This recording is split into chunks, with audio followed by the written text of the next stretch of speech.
Je garde l'heure, hein, je ne veux pas être trop long, mais voilà, 20h25, très bon.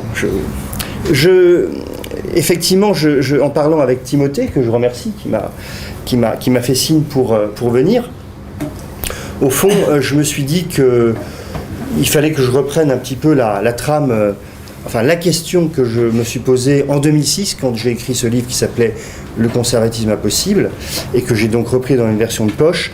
Il n'est pas d'ailleurs très remanié dans le corps du texte, hein, je le dis par souci de précision et de rigueur et d'honnêteté, mais il y a un chapitre en plus sur le catholicisme social qui me paraît important. J'y reviendrai juste à la fin, je pense, de mon intervention, et autrement une introduction et une conclusion un peu nouvelle, parce que les temps ont un peu changé depuis 2006, et puis j'ai eu quelques idées nouvelles.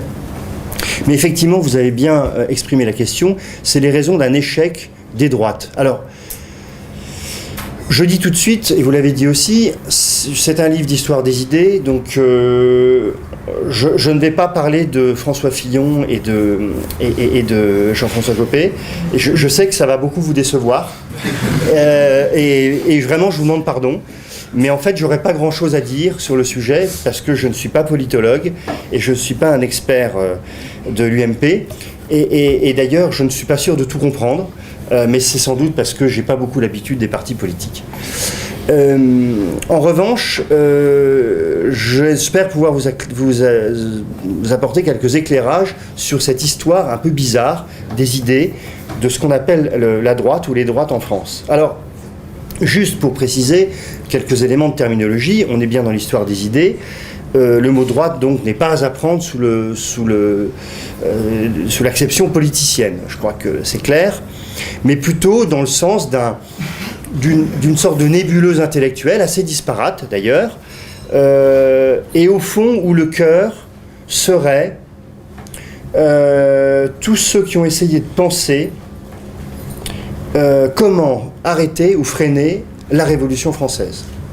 On peut se demander d'ailleurs, François Furet disait que la Révolution française s'était au fond arrêtée vers 1914, ce qui est vrai d'un certain point de vue, mais on peut se demander si elle n'est pas toujours en perpétuel recommencement, alors un peu au petit pied aujourd'hui, avec le gouvernement actuel, mais on se demande si c'est vraiment complètement stoppé.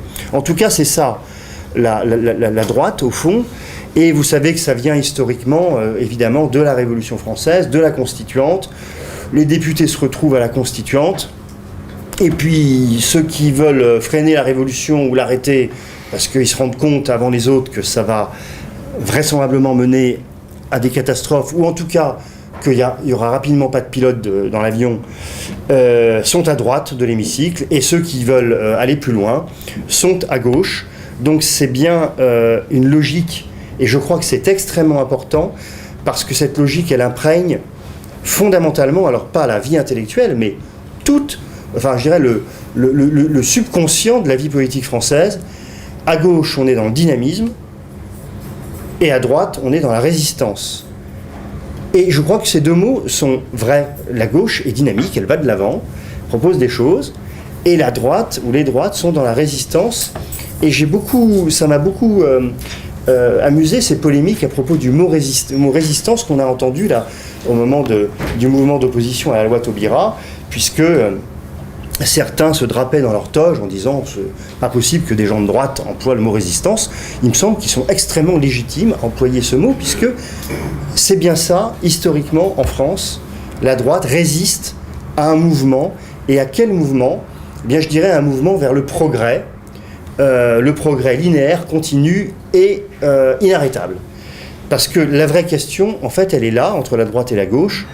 Au fond, finalement, par rapport au progrès, la vraie question, c'est... il y a trois positions possibles. Il y a ceux qui pensent qu'il y a un progrès linéaire et global qui donne un sens à l'histoire du monde. Alors, soit ils le théorisent, soit ils le pensent, je dirais, dans leur bulletin de vote, si je puis dire. Voilà. Il y a ceux qui pensent, il y en a aussi, que de toute façon, nous sommes en plein déclin, en pleine décadence, et que absolument tout fout le camp.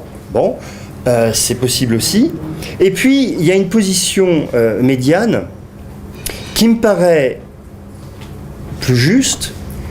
A priori, quand on le dit comme ça, on se dit bah oui, c'est une position raisonnable, mais en réalité, j'entends assez peu de monde tenir cette position, c'est que de toute façon, la société n'a jamais cessé de progresser, mais des progrès sectoriels s'accompagnent toujours de régression sur d'autres secteurs. Je prends un exemple évident, mais l'industrialisation, il faut, à part d'être véritablement un nostalgique de la faux, il est quand même assez difficile de prétendre que ça n'a eu que du mauvais, et on est assez content qu'aujourd'hui on puisse laver notre linge dans des machines à laver le linge. Enfin, je crois. Il me semble. Enfin, moi je trouve que c'est très bien. Mais c'est vrai que l'industrialisation a eu, en revanche, des effets, des dommages collatéraux extrêmement forts en termes de sociabilité, en termes de... Bon, vous savez très bien, sur la question sociale, et que donc il n'y a pas de progrès global, il y a des progrès sectoriels et des régressions sectorielles. Mais c'est bien sur cette idée de progrès que se cristallise toute la vie politique française et, pour ce qui nous intéresse ce soir, toute la vie intellectuelle des idées politiques.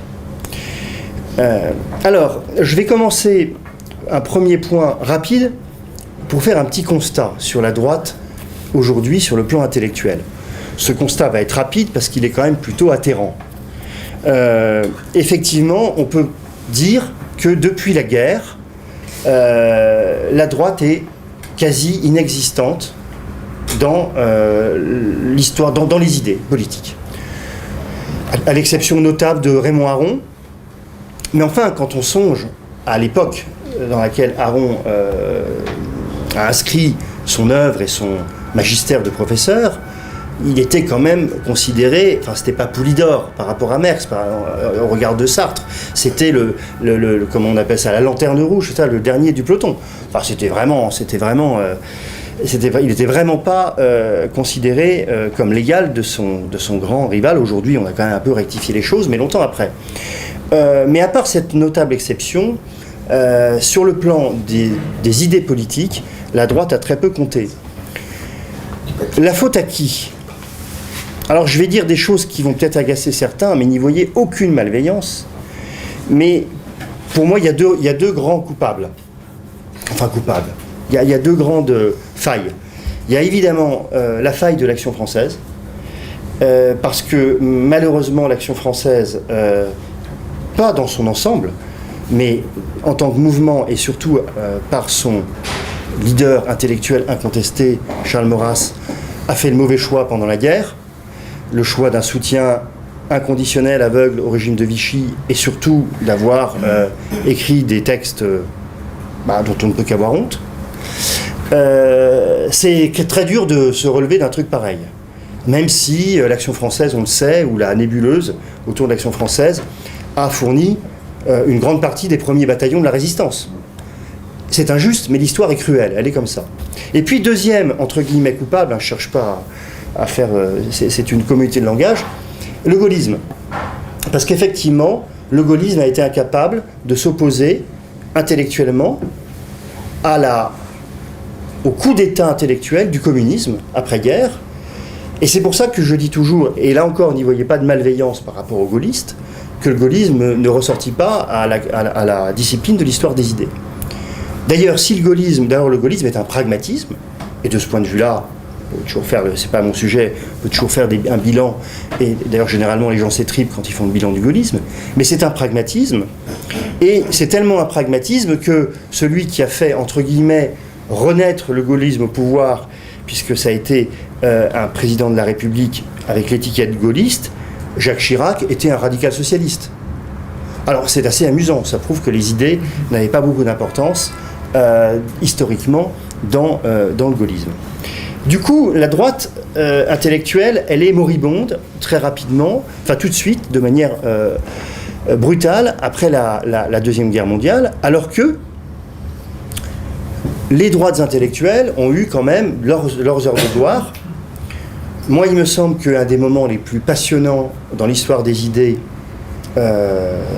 modernes, contemporaines, on pourrait me dire, c'est sans doute l'époque de la Restauration, à la fois dans une droite que moi j'appelle réactionnaire, avec des gens comme Joseph de Maistre ou comme Louis de Bonald, mais d'autres aussi, Balanche, Rivarol. Et puis, chez des libéraux, qui d'ailleurs à cette époque-là sont plutôt cassés à gauche, enfin bon, c'est compliqué, mais ça n'a pas beaucoup d'importance, comme Tocqueville, comme Benjamin Constant, et j'annexe dans ce continent, certains me l'ont reproché, Guizot. Je veux dire, par là, il y a eu vraiment, à un moment donné, une pensée prodigieusement intelligente, absolument passionnante, souvent des grands écrivains, pas Bonald, parce que franchement, lire Bonald, c'est un pince-homme, d'un point de vue du style. Mais Maistre, c'est fabuleux, Benjamin Constant, c'est fabuleux, Tocqueville aussi. Une grande littérature de droite, va-t-on dire, libérale ou réactionnaire. On a eu une sorte de, me semble-t-il, de traversée du désert sous Napoléon III et au début de la Troisième République, et puis il y a eu cette espèce d'événement improbable, qui est l'émergence d'un mouvement intellectuel royaliste, alors qu'on pensait que le royalisme était juste un truc de vieille rombière, qui s'appelle l'Action française, qui a été d'abord un mouvement plutôt insurrectionnel en termes d'idées, flirtant avec l'anarcho-syndicalisme, on l'a souvent oublié, et puis devenant, pendant l'entre-deux-guerres, un mouvement certes très minoritaire, mais un mouvement intellectuellement qui était certainement le plus prégnant dans la vie des idées. Voilà, je vous fais pas tous les rappels. Proust qui faisait sa cure d'altitude mentale en lisant l'Action française, et tous les députés qui se précipitaient sur la première page du journal tous les matins. Donc, vous voyez, un grand effondrement qui, évidemment, pose question. Dans beaucoup de secteurs à gauche, on pense très sérieusement que penser à droite est juste impossible, que ça n'existe pas. Je pense qu'ici on ne pense pas ça. Alors qu'est-ce que peut nous dire cette grande histoire intellectuelle ? Eh bien je pense que au fond, ces deux grands courants, donc la droite réactionnaire et la droite libérale, ont séparément, mais mis ensemble, je dirais, moi j'ai refait un peu un puzzle, ont produit un corpus extraordinairement stimulant de la critique de la démocratie moderne. Comme je le dis souvent, quand on m'interroge sur ça dans certaines sphères, ce n'est pas être un dangereux fasciste que de faire la critique de la démocratie moderne, et même, je dirais même que c'est le meilleur service qu'on pourrait rendre à la démocratie moderne, parce que tout régime qui ne se remet pas en question, toute idée qui n'accepte pas une critique interne, est menacée soit de totalitarisme, soit de mort à bref échéance, soit un mélange subtil des deux. Je vais donner un exemple de ce corpus critique de la démocratie moderne sur ce thème. En réalité, la droite est profondément contre-révolutionnaire. Alors quand je dis contre-révolutionnaire, c'est très souvent, ce mot contre-révolutionnaire est réservé à Maistre, à Bonald, à Maurras, plus tard, c'est-à-dire à ceux que j'appelle les réactionnaires. Mais en réalité, la première génération des penseurs français libéraux est proprement contre-révolutionnaire, c'est-à-dire contre la continuation de la Révolution et vigilante sur tous les écueils possibles de la Révolution et de l'esprit de la Révolution. C'est quand même extrêmement important. Et à preuve, Benjamin Constant, qui n'est pas le réactionnaire le plus farouche qui soit, classé à son époque comme homme de gauche, qui déclare que la nation française a été égorgée par des bourreaux dans ses principes de politique. Alors aujourd'hui, vous dites ça, vous êtes plutôt regardé comme quelqu'un de très dangereux, et qui véritablement dénonce la théorie de Rousseau comme celle qui a enfanté sur les fonds baptismaux la Révolution française. Et Benjamin Constant dit, c'est notamment cette théorie qui a motivé les horreurs de notre Révolution, ces horreurs dont la liberté a tout à la fois été le prétexte et la victime. Donc il y a une sorte de continuum contre-révolutionnaire dans la pensée de droite. Autre point, je ne vais pas beaucoup développer, mais il y a une vraie critique du contractualisme et du constructivisme. cette idée que la société est régie par un contrat social. Alors, bien sûr, personne n'a jamais pensé sérieusement, même Rousseau, dans ses rêveries les plus éthérées, que la société était créée par un contrat. C'est évidemment faux. Mais en revanche, l'idée des contractualistes, c'est que même si la société est le produit d'une histoire, elle ne peut être actualisée réellement, elle ne peut dégager ses principes de vivre ensemble que de manière contractuelle. Et évidemment pas en rapport avec, par exemple, une coutume ou une tradition. Donc ça, c'est important. Et là, nous avons toute la pensée, notamment de Burke, anglais, mais tellement français, puisque c'est le premier à comprendre ce que va donner la Révolution française et qui a véritablement nourri tout un courant de la pensée réactionnaire et tout un courant de la pensée libérale. Et au fond, Burke accepte l'idée, le mot de contrat, mais il le vide complètement de son sens, je dirais mystique, pour le réduire finalement à un sens qui, moi, me paraît juste et nécessaire, qui est celui de consentement. Il faut évidemment qu'il y ait consentement à la société, si on veut que société il y ait. Donc il y a, et de ce point de vue-là, cette critique du contractualisme et du constructivisme, elle est assez importante, et elle est assez partagée par des auteurs différents.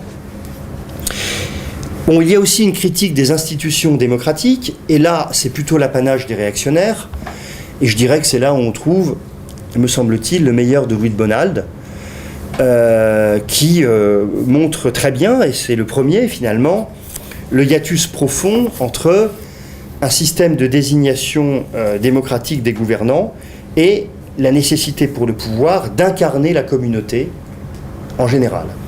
C'est vrai qu'il y a de ce point de vue-là, un hiatus dans les institutions démocratiques. Et je suis toujours frappé du fait que ce hiatus est caché. Or, il me semble qu'il devrait être exprimé, ne serait-ce que pour que les choses soient sainement dites et pour éviter un certain nombre de réactions ensuite violentes et un peu basiques.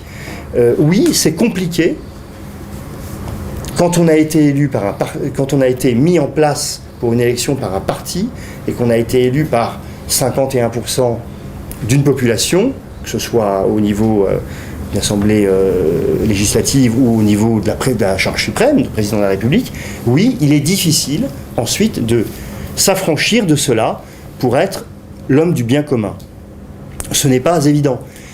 Et si on ne le dit pas, cette exigence n'est plus exprimée, et donc on accepte, au fond, d'avoir un système partisan gouverné par des intérêts partisans. Le dire serait au moins de rehausser le niveau de vigilance et le niveau d'exigence que nous avons de la politique. Il y a aussi toute une critique de la centralisation et du jacobinisme qui me paraît importante, et là qui est vraiment commune aux réactionnaires et aux libéraux. On trouve au fond des choses extrêmement proches, chez Bonald ou chez Maistre d'un côté, et plus tard chez Maurras, et chez Tocqueville par exemple, dont c'est évidemment un des chevaux de bataille, comme vous le savez, dans toute son œuvre, et voilà. Et puis une critique de l'égalitarisme.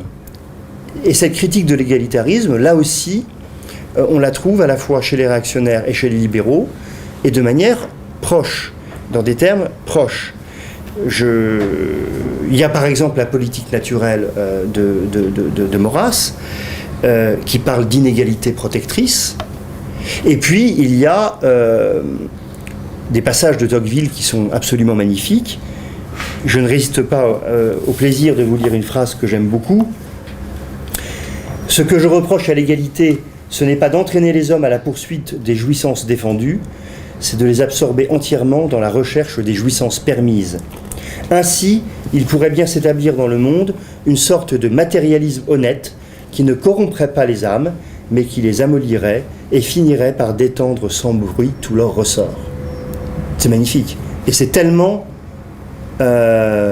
évocateur, me semble-t-il, d'un état de la société dans laquelle nous vivons aujourd'hui.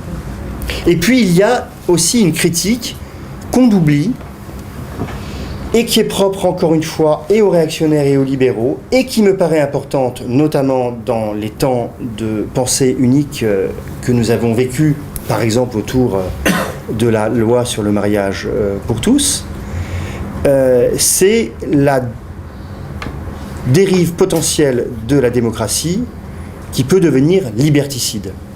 Et là aussi, il y a des textes absolument magnifiques de Benjamin Constant et de Tocqueville qui sont tout à fait stupéfiants. Et si on les faisait lire à l'aveugle à un certain nombre de nos contemporains, on aurait quelques surprises parce qu'on a oublié qu'un des apports de cette grande pensée libérale a été de nous inciter à la vigilance. La démocratie, parce qu'elle s'auto-légitime par la désignation de ses gouvernants, peut donner au pouvoir une force et une capacité d'action énorme qui peut aller contre la liberté et contre la liberté des citoyens.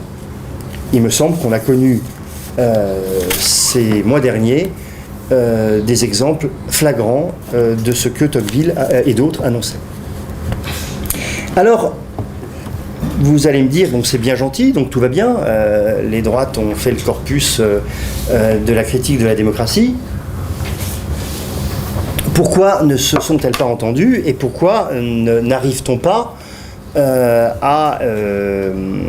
n'est-on pas arrivé à faire en sorte qu'il existe un véritable courant intellectuel qui s'oppose à la gauche? Eh bien, parce que l'histoire, effectivement, n'est pas si simple, vous le savez, et qu'il y a ces deux droites dont je vous ai parlé, et si on peut les réunir, je dirais, a posteriori, elles se sont effectivement divisées très vite et opposées très rapidement. Il y a une double fracture entre la droite libérale et la droite réactionnaire sur deux thèmes. D'abord, le thème de la modernité. Là, c'est très clair. Certains endossent le mot de moderne. Benjamin Constant est évidemment, avec la liberté des anciens et des modernes, archétypal de cela. D'autres le récusent, absolument. La question de l'acceptation des principes de la Révolution française de 89 est évidemment un point de division majeur. La question du rapport aux Lumières et à la modernité politique est également un lieu de fracture majeur. On peut dire au fond que les libéraux acceptent la révolution de l'histoire des idées, qui est la révolution du libéralisme originel et de l'individualisme moderne. Pierre Manant en a fait magnifiquement l'histoire, qui commence par Machiavel, Hobbes, et qui continue avec Locke, Montesquieu, une réaction de Rousseau, et puis tout le libéralisme dont nous parlons là. Et puis par ailleurs, les libéraux, en tout cas ceux dont nous parlons, tempèrent cette réception positive de la modernité par une exigence que pour ma part je nomme aristocratique. Pas seulement parce que Tocqueville est aristocrate, mais il y a véritablement une exigence. La liberté est conçue comme quelque chose d'exigeant en fonction quand même d'un bien de la société. De leur côté, les réactionnaires récusent évidemment tous les principes de la Révolution, récusent évidemment complètement les Lumières et retrouvent cette idée ancienne que la société prime sur l'individu. Mais, et là il y a un mais, qui pour moi est important, ils oublient en route pourquoi la philosophie classique, et notamment grecque, disait que la société primait sur l'individu, que le bien commun primait sur les biens particuliers. Ce n'était pas parce que la société en tant que telle était supérieure à l'homme, c'est ce que dit Bonald, c'est ce que dit Mestre, mais ce n'est pas la pensée traditionnelle. Mais la pensée traditionnelle dit que l'homme, pour être véritablement homme, doit apprendre la vertu, et que la plus belle des vertus, c'est celle de servir sa cité et de la servir pour le bien. et que c'est dans le cadre de la cité que toutes les vertus de l'homme peuvent s'épanouir et se magnifier. Mais derrière, ce qui est important, ce qui est essentiel au fond, c'est l'homme vertueux accomplissant son destin. Et d'ailleurs, saint Thomas d'Aquin, commentant Aristote, dit très bien et très clairement dans la Somme théologique que l'homme est la fin et non pas la société en tant que telle. Et là, il y a une sorte de renversement dans la pensée réactionnaire qui, pour ma part, prouve qu'elle est moderne, contrairement à ce qu'on pourrait croire. Donc, je dirais que face à parce qu'il ne faut jamais oublier, je ne l'ai pas dit, la Révolution française dans notre pays fait que nous avons une histoire particulière. Notre histoire politique moderne est fondée sur un événement fondateur violent, extrêmement violent, destructeur d'un ordre établi, destructeur d'une histoire, et évidemment violent, pas seulement par la terreur et par la mort du roi, mais violent dès le début. Dès le début, il y a de la violence et il y a des têtes au bout des piques. Face à cette violence, il y a eu, je dirais, deux types de résistance à droite sous deux formes finalement psychologiques différentes. Il y a eu celle du rejet total et violent de la modernité chez les réactionnaires, enfin de ce qu'ils croyaient être la modernité chez les réactionnaires, et c'est au fond une forme de déni. La révolution n'a pas eu lieu, nous pouvons retourner en arrière, tout cela n'existe pas. Et puis il y a le libéralisme qui accepte ce raz-de-marée. Finalement, Tocqueville est un aristocrate, mais il dit « Ok, je prends la démocratie ». C'est ça aujourd'hui. Et qui essaye d'endiguer le flot continu de ce mouvement révolutionnaire par des rationalisations successives. Ce sont des mécanismes de défense assez connus en psychologie. Mais je le dis parce que je pense qu'effectivement, la Révolution française est un traumatisme dans notre pays. Et puis deuxième grande ligne de fracture énorme entre les libéraux et les réactionnaires, c'est sur le thème de la souveraineté. Et là, on a un paradoxe, c'est que, au fond, il me semble que par rapport à la souveraineté, qui est quand même un concept moderne, par rapport à la souveraineté, il me semble que les moins modernes sont les libéraux. C'est-à-dire que les penseurs réactionnaires récusent évidemment l'idée de souveraineté du peuple héritée de Rousseau, mais ils l'inversent, ils le transforment en souveraineté du gouvernement, souveraineté du pouvoir. Le pouvoir est absolument souverain, et au fond, ils achètent à 100% le thème de la souveraineté et d'une souveraineté absolue. Les libéraux, c'est plus complexe, c'est plus subtil. Ils acceptent aussi l'idée de souveraineté. Benjamin Constant le dit très bien. Il accepte l'idée de souveraineté, mais tout ce qu'ils donnent, tout ce que les libéraux donnent d'une main à l'État, ils le reprennent de l'autre. C'est-à-dire qu'ils acceptent l'idée de souveraineté moderne, ils acceptent l'idée de souveraineté du peuple, ils la donnent au peuple sans réserve, ils sont pour ces principes de la Révolution et de la modernité, mais immédiatement ils en voient le danger et ils veulent construire un pouvoir qui soit en autolimitation le plus possible pour que cette souveraineté qu'ils ont accordée soit en réalité la plus factice et la moins concrète possible. C'est un peu compliqué, mais c'est exactement comme ça que ça se passe. Alors vous voyez qu'il y a deux lieux de fracture importants qui fait que ces droites, au fond, elles ne peuvent pas s'accorder, et au fur et à mesure du temps, il y aura une dérive des continents, dirais-je, telle que il va y avoir deux planètes totalement séparées. Et deux écoles intellectuelles qui vont se combattre sur des choses assez précises, notamment sur les institutions. Les réactionnaires seront royalistes, les libéraux vont devenir républicains. Ça a l'air de soi en France, mais il y a beaucoup de libéraux monarchistes dans tas d'autres pays. Il n'y a qu'en France où ça n'existe pas, en gros. Là aussi, c'est intéressant. Et puis évidemment sur des questions de liberté publique. Par exemple, de liberté de la presse. Vous savez que la liberté de la presse est, au fond, un des thèmes majeurs de la politique, là je parle de politique concrète, en France au XIXe siècle, et qu'au fond, toutes les révolutions se font quasiment sur ce thème-là.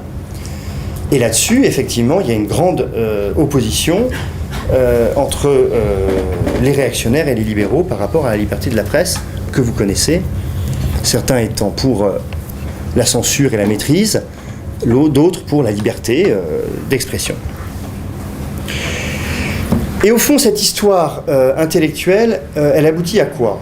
Eh bien, elle aboutit, je dirais, à deux conceptions hémiplégiques de la politique. Au fond, si je résume un peu ce que j'ai essayé de montrer dans mon livre, c'est que la droite libérale a progressivement oublié l'exigence du bien commun. Ce n'était pas tout à fait le cas chez Tocqueville et Benjamin Constant. Quand on les lit, on voit bien que leur souci de la liberté est un souci d'une liberté qui puisse œuvrer pour un bien.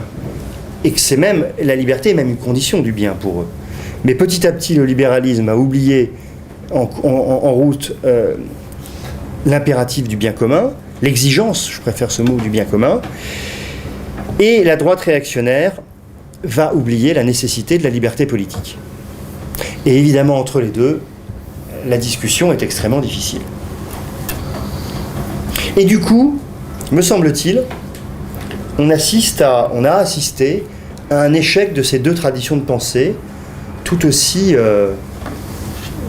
passionnantes, stimulantes, avec des penseurs remarquables, des écrivains que j'aime beaucoup, mais un échec de ces deux traditions de pensée. Pour le libéralisme, donc, il y a effectivement cet oubli du bien commun et cette absence de réflexion sur la légitimité. Et là, j'ai essayé, dans ce livre, parce qu'à un moment donné, le dialogue n'est plus tellement possible entre les deux écoles, de faire intervenir des penseurs d'autres horizons. Et par exemple, il est passionnant d'écouter ce que dit Hannah Arendt de la politique. Pour Hannah Arendt, la liberté politique est nécessaire à la politique. Si, dit-elle, je suis dans un lieu où il n'y a pas de liberté politique organisée, par exemple, dit-elle sans polémique aucune, dans le milieu familial. Dans le milieu familial, le père de famille ne crée pas des instances de liberté politique. On n'est pas dans la politique. Elle dit, sans la liberté politique, on est à un niveau infrapolitique. On est en dessous de la politique. L'homme, pour être un citoyen, pour être politique, doit jouir de la liberté politique. Donc ça, c'est quand même extrêmement important. Et elle montre même que le libéralisme lui-même est rentré en opposition avec la liberté politique en oubliant le bien. Parce que la liberté politique et le bien et le souci du bien sont pour Hannah Arendt totalement articulés. Il y a Hannah Arendt, évidemment, et puis il y a un philosophe que j'aime beaucoup, qui est Léo Strauss, américain, que un certain nombre d'entre vous, je sais, connaissent.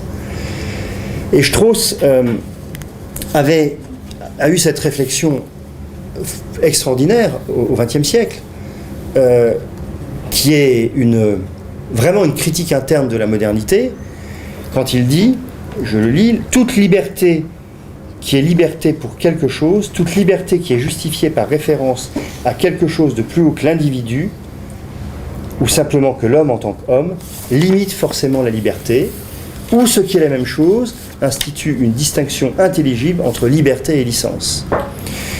La question donc que pose Léo Strauss, c'est la liberté, pourquoi faire ? Et donc, c'est de dire, la liberté est automatiquement limitée, donc mérite de ne pas être absolutisée, parce qu'elle engendre immédiatement une question qui est celle de pourquoi ? Liberté, pourquoi ? Et on rejoint Hannah Arendt. La liberté politique, dit-elle, c'est l'homme qui agit, l'homme qui commence quelque chose, dit-elle même, c'est très beau.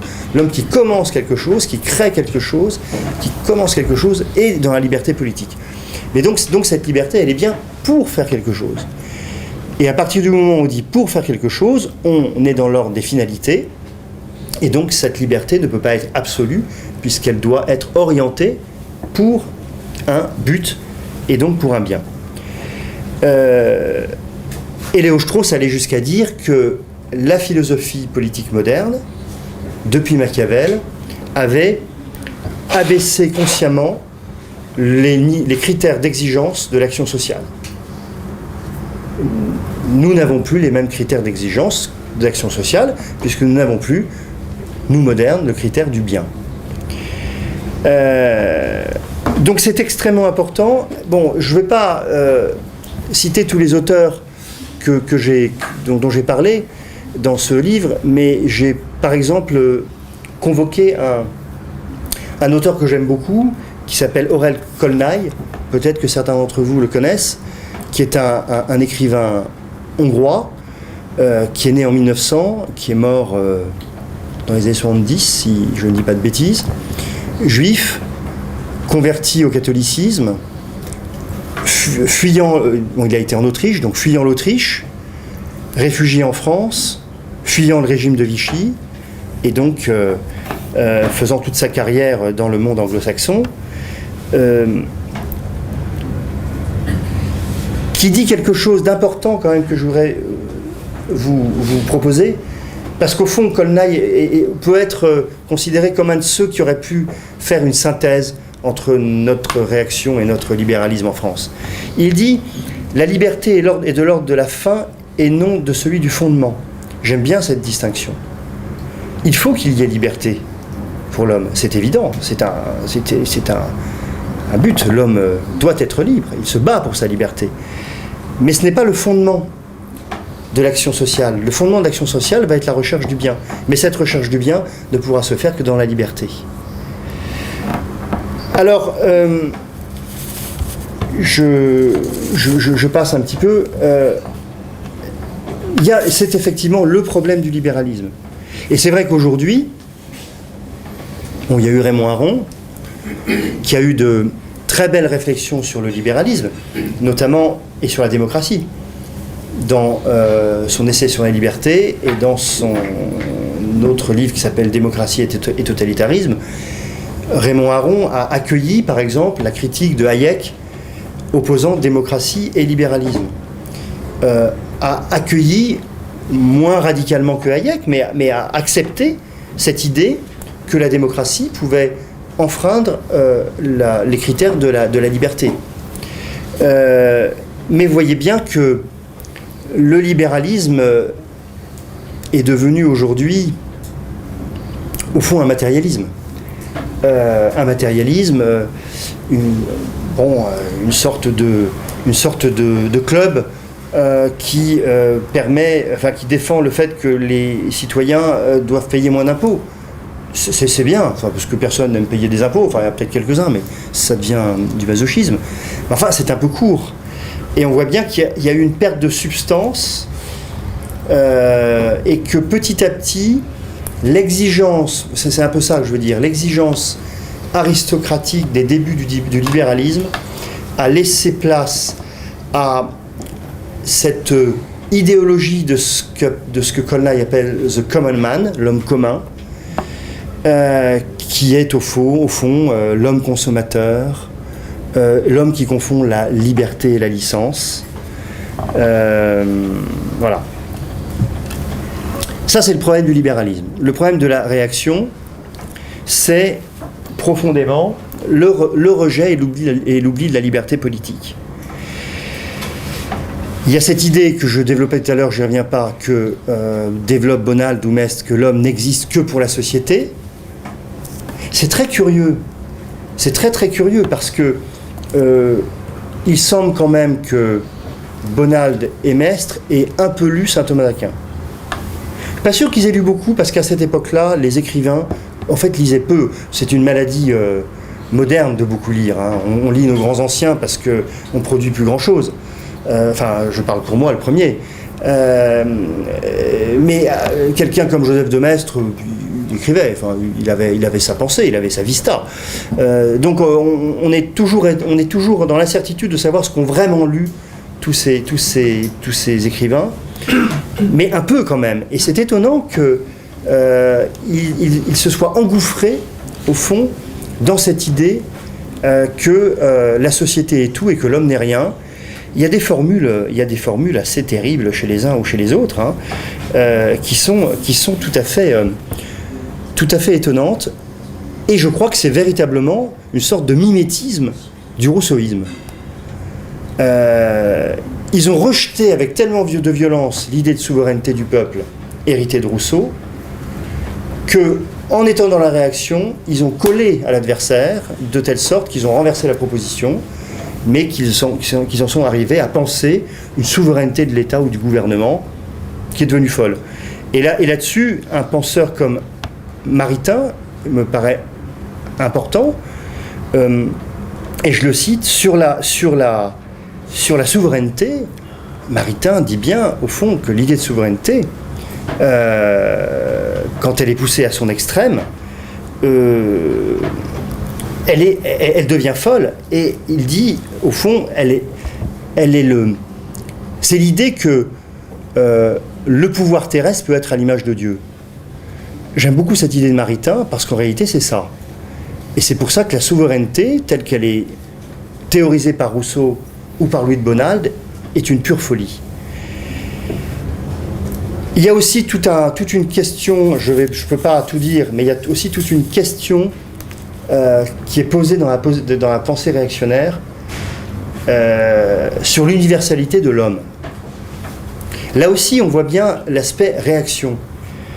Par rapport aux grands principes des Lumières, il y a eu une juste vigilance et une juste critique, notamment chez Burke, de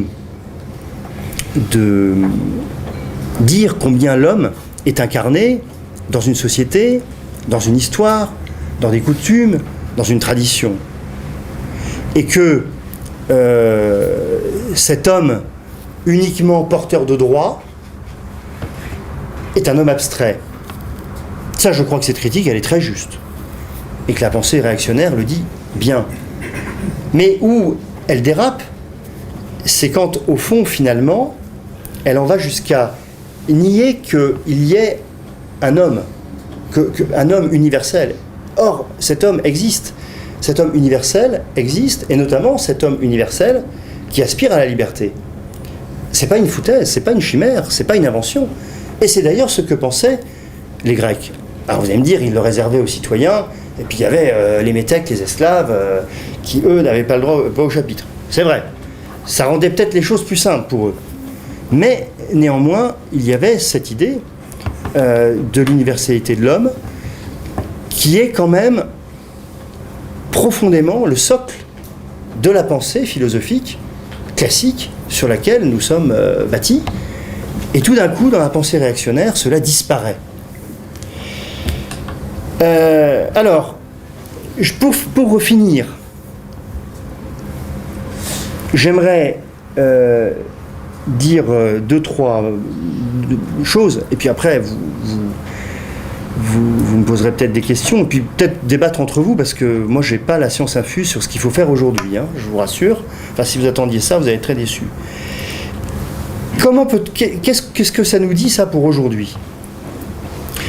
Il est évident que pour aujourd'hui, me semble-t-il, cela nous pose la question de l'absence de la notion de bien commun dans la pensée politique et dans la vie politique elle-même.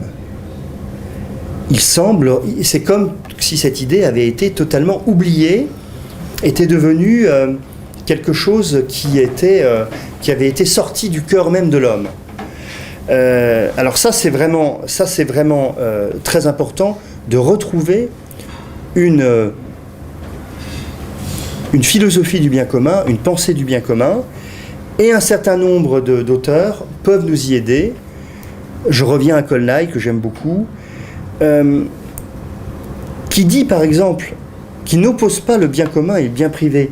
Il dit même que le bien commun c'est le bien de chacun, mais sans être identique à son bien privé.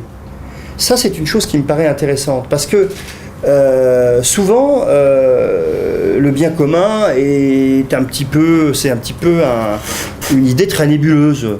Le bien commun, le bien de la société, mais au fond, on peut rétorquer que si l'individu ne veut pas, ne consent pas, comment peut-on faire? Peut-être qu'on a trop souvent, de manière récente, théorisé le bien commun en le séparant des biens particuliers. En réalité, il n'y a pas une frontière, à mon avis, il n'y a pas une ligne de démarcation avec d'un côté le bien commun qui est légitime et de l'autre côté les biens particuliers dont il ne faut pas entendre parler. Le bien commun est aussi particulier. Le bien commun, c'est mon bien particulier le plus cher, en réalité. Et ça, souvent, on ne le dit pas assez. Donc il y a cette question de bien commun. Il y a évidemment la question, et aujourd'hui, où nous sommes, et où la pensée politique contemporaine, et le libéralisme notamment, est confronté à quelque chose d'extrêmement compliqué, qui est la pluralité des fondements éthiques de chacun. Bon, on le voit bien sur les débats de société comme nous les avons eus. Donc, il n'y a plus de socle commun partagé qui pourrait donner une éthique partagée. Il n'y a plus de conception du bien partagée. Mais c'est en fait très embêtant pour le libéralisme lui-même et pour la démocratie elle-même, parce que elle a fonctionné jusqu'à présent parce qu'il y avait encore un socle commun, éthique notamment, des valeurs communes partagées. À partir du moment où il n'existe plus, le challenge est extrêmement compliqué à relever. Donc, il est évident que revenir bien sûr à la notion de bien, mais revenir aussi à la question, à ce que McIntyre, le philosophe communautarien américain, appelle une éthique des vertus, me paraît extrêmement important. Pour essayer au moins de retrouver la possibilité de discuter sur certaines questions éthiques qui pourraient donner lieu à un partage ou pas d'ailleurs. Donc il y a beaucoup de penseurs, à mon avis, du XXe siècle, mais morts ou contemporains. Je pense à un autre philosophe communautarien américain qui s'appelle Charles Taylor, qui n'a pas dit que des choses avec lesquelles je suis en accord, hein, loin de là, mais qui a, dans un sens augustinien, développé quelque chose qui me paraît extrêmement important, la notion de désir inauthentique. Par rapport à cette espèce de libéralisme philosophique de prise unique diffus sur lequel nous vivons, l'idée de dire oui, j'ai des désirs, mais mes désirs sont-ils authentiques? Ce qui veut dire, mes désirs sont-ils accordés avec l'idée que j'ai de l'homme et de ce que je dois faire pour être moi en conformité plus ou moins avec cet homme dont j'ai une certaine idée. Déjà poser la question comme ça permet de remettre dans le champ de la pensée tout un certain nombre de choses qui en sont exclues depuis assez longtemps. Et puis, je vais terminer par ça, il me semble qu'au fond, à droite, conçue, comme je l'ai dit au départ, c'est-à-dire cette espèce de résistance à une sorte d'idéologie du progrès qui s'illusionne sur le progrès global, la seule chose qui est solide aujourd'hui et assez cohérente, me semble-t-il, c'est la pensée de l'Église catholique sur la politique. Et je vais prendre deux exemples, enfin un exemple en fait, c'est la question de la liberté.